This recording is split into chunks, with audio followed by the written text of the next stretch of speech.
À quelques jours du coup d'envoi de la fête des Lumières, on s'active dans les quartiers pour les derniers préparatifs. À la Duchère, la compagnie La Horde propose aux habitants de peindre une fresque colorée sur la façade de leur immeuble pour une performance artistique qui prendra toute sa dimension dimanche soir.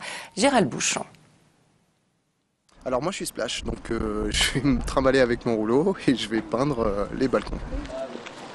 Mais qui sont ces Splash, ces Bip et ces Zoul dont on parle tant à la Duchère? Tous ont un point commun, ils vont repeindre en 1 heure la barre 220. Tels des fourmis qui envahissent une motte de terre, 250 bénévoles vont investir les 15 étages. C'est des apparts qui ont vécu, donc celui-là par exemple je crois qu'il a cramé ou qu'il a servi aux pigeons. Enfin celui-là c'est un spécial, je crois me souvenir. Oui, il sera un peu cliné.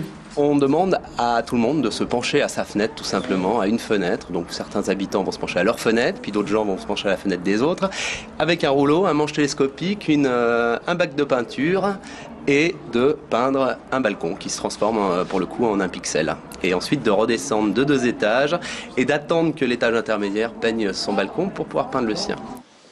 En résumé, les Splash vont peindre, les Bip les encadrent, les Zoul sont en charge des 344 clés, des 344 appartements.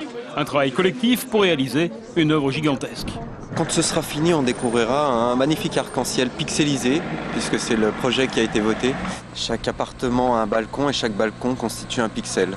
Donc voilà, on est en charge, chaque équipe a un certain nombre de pixels à peindre pour réaliser cette fresque. Comme c'est quelque chose qui va être détruit, on peut se permettre des projets un peu fantaisistes. Ici, l'intérêt, c'est d'avoir réuni 250 personnes qui ne se connaissent pas, des gens du quartier, des gens de tout Lyon, pour qu'elles viennent ici, qu'elles réalisent quelque chose tout ensemble. J'espère que ce sera réussi, que la fresque elle-même sera réussie, mais en tout cas, on a déjà, à l'heure actuelle, réussi ce partage, notamment en s'installant au milieu du quartier, en essayant d'aller à la rencontre des gens pour essayer de les motiver pour qu'ils viennent. En pleine fête des Lumières, logique que ce travail soit mis sous les projecteurs. La performance débutera à 19 h dimanche prochain. Elle sera suivie d'un grand repas auquel tous les participants sont conviés.